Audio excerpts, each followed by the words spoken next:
New York City hotels housing migrants have brought in, would you believe, over $1 billion in taxpayer funds since converting their buildings into migrant shelters. That's according to the New York Post. Douglas, New York City is spending an average of $156 per room per night on hotel rooms that house migrants, some up to $300. Where do you draw the line here? This is out of control. The whole thing's been out of control for a long time. Sanctuary cities in the US are, I'm afraid, reaping what they sowed. They said, these are places where illegal migrants can come, and the illegal migrants came, and there was nowhere for them, and so the authorities in New York have got into this racket. And by the way, it is a racket. The huge spending on hotels, I mean, is apart from being preposterous. There are people who very cynically benefit from that, who have got into the business of this and who are raking in the taxpayers' money as they put up all of these people who shouldn't be in the US. And I say that completely straightforward because, everywhere in the 21st century, migration is going to be an issue. Everywhere that is a developed country is going to be under pressure in this century. The mass movement of people has never been easier. And unfortunately, at that very time, countries like America have decided to punish people who go the legal route and reward people who've gone the illegal route. And if you're a legal worker in the United States, who've gone through all the right things, paid your lawyers, got your papers in order and all of that, you're the mug. Because it turned out you could just walk over the border and you could be put up in a $300 a night hotel with a swimming pool, which is not an exaggeration, in New York City, in the heart of Manhattan. Nobody has a right to live in Manhattan. Nobody has a right to live in the most expensive bit of real estate in the world. But why do so many Democrats think that if you come illegally, you actually do have that right? It's inexplicable, not least, but it undercuts their own voter base. They may think they're importing a new voter base. I've got news for them. It undercuts their own voter base, because if you go to those hotels in New York City where the illegal migrants are being housed, they're filled outside with delivery bicycles, because all of these guys, and they're mainly guys, do illegal work for delivery companies and totally destroy the legal workforce. So good luck, the Workers' Party, who thought you were doing anything good for your country by actually just letting the borders go. Yeah, meanwhile, there's a cost of living crisis in the United States. People can't even afford to be in a home, yet the illegals get this handed on a silver platter. It's just shocking. Now, let's talk about the UK election result. You wrote about how the Tories only have themselves to blame for what occurred over the weekend. Where do you think it all went wrong for them? Around about 2006, in my view, David Cameron announced that he was going to detoxify the Conservative Party. He just made it woolly and broke all the promises that he made, such as they were. It was a lackluster 5 years of a parliament where he had to be in government with the Liberal Democrats. Nick Clegg, remember him? Wow, what talent. And then we had the Brexit years and the Tory infighting and the stabbing in the back and prime minister after prime minister and deadlock and a total, I mean, the way in which the Conservative Party seemed to think that the nation had an absolutely limitless appetite for Conservatives to have infighting in the party. It was just astonishing to me. And, we watched it happen, couldn't believe the lack of discipline, couldn't believe the lack of delivery. David Cameron came in 2010, promising to lower migration from the hundreds of thousands a year to the tens of thousands, like in the 1990s before Blair.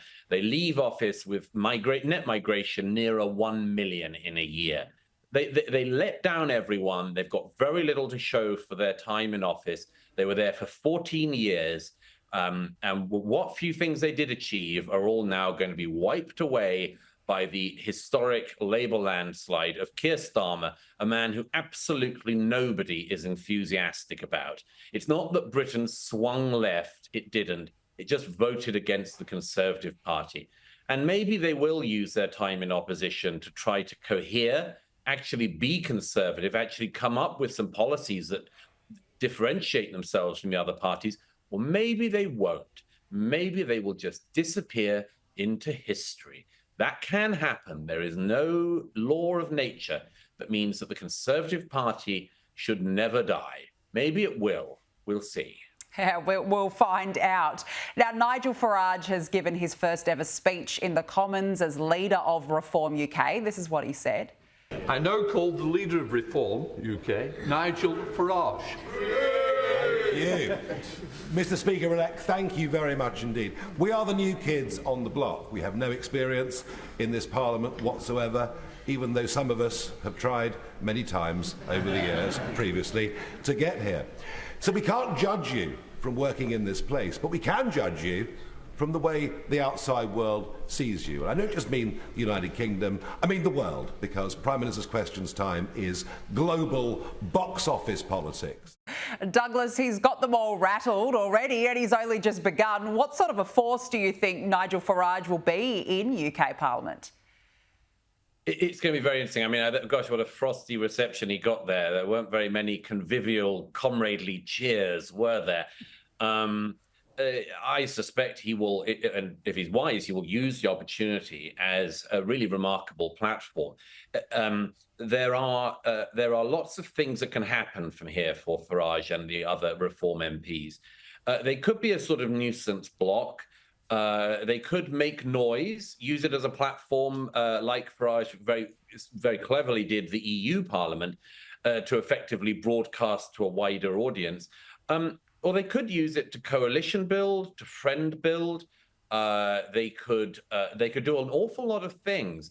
They can cause trouble, but they can do lots more than cause trouble as well. The problem is that the size of the Labour majority is such that I suspect that in the coming years, the main opposition to the Labour front bench will be the backbenches of the Labour Party, because everyone else has very little voting sway in them. Yeah, that's a really fair point. Douglas, before we let you go, I just want to ask you about the situation in France where riots and violence have erupted after the left defeated the far right in an unexpected victory. Now, this is on the streets of Paris.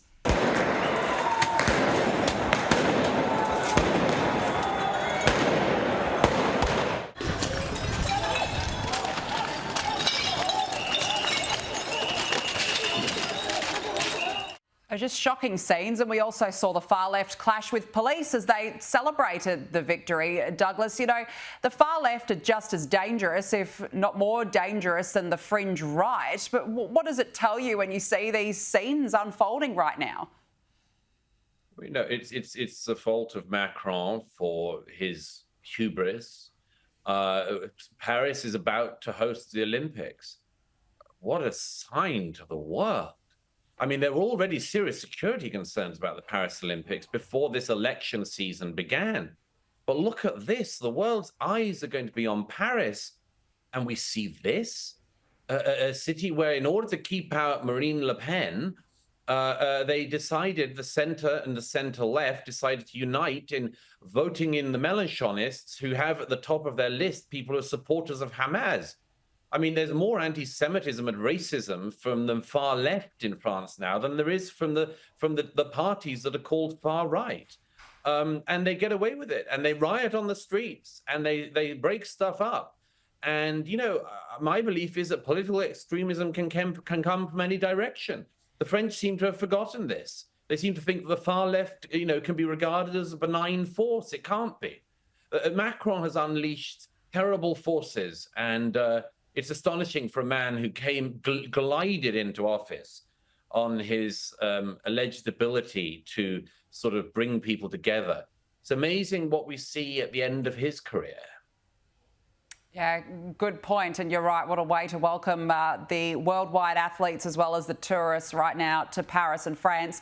Douglas Murray, really appreciate your time. Thank you so much for joining us. Great to be with you. Thank you.